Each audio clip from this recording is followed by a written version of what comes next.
ọwọ́ ti tẹ Bakare. Ayederu Alaati ló fi ń gba ọkọ̀ lọ́wọ́ àwọn dílà mọ́tò.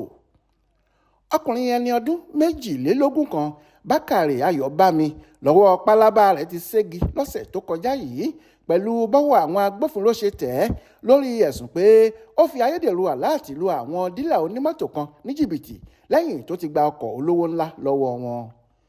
Aláròyé gbọ́ pé Bakare tó jẹ́ ọmọ bíbí ìlú Òde Ìrèlè nípínlẹ̀ Ondo lọ bá dílà kan tí wọ́n porúkọ ẹ̀ ní Fúlàní Olúwaṣeun níbi tó ti ń ta mọ́tò lójú ọ̀nà Ìkàrẹ́ Àkókó nílùú Ọ̀wọ̀ lógúnjọ́ oṣù kẹwàá ọdún tó kọjá, tó sì ní òun fẹ́ ra mọ́tò ọkọ̀ ayọ́kẹ́lẹ́ Toyota Corolla 2006 lọ́wọ́ rẹ̀. Àwọn méjèèjì jọ dúnàádúrà wọ́n sì jọ fẹnukò sí mílíọ̀nù 4 àti ẹgbẹ̀rún lọ́nà ọ̀tàlélẹ́gbẹ̀tàdínmẹ́wàá náírà, 4,650,000 naira. Lẹ́yìn èyí ni ọ̀dọ́mọdé afurasí oníjìbìtì ọ̀hún ní orí fóònù òun lòun ti fẹ́ sanwó ọjà tí òun rà. Kò sì pẹ́ rárá tí dílà mọ́tò náà fi rí àláàtì pé ó ti sanwó lórí fóònù tirẹ̀ náà láì mọ̀ pé ayédèrú pátápátá ni. Bakare ti gba kọ́kọ́rọ́ ọkọ̀ ó sì ti rìn jìnnà kí onímọ́tò tó mọ̀ pé jìbìtì ńlá ti lu òun.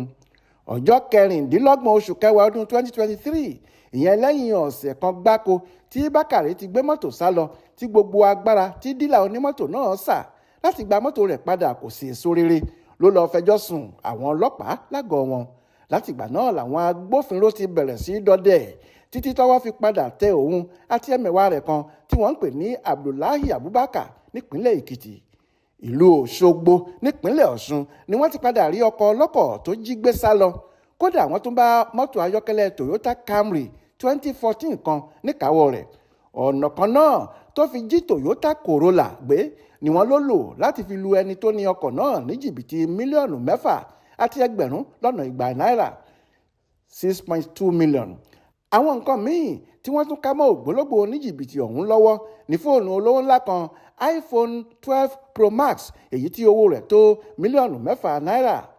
Nígbà tó ń fi ìdí ìṣẹ̀lẹ̀ náà múlẹ̀, alukoro iléeṣẹ́ ọlọ́pàá nípínlẹ̀ Ondo, abilékọ Fúnmiláyọ̀ Ọdúnlámì, ní àwọn afurasí ọ̀hún kò ní pẹ́ fojú balẹ̀ ẹjọ́ láti lọ fojú winá òfin.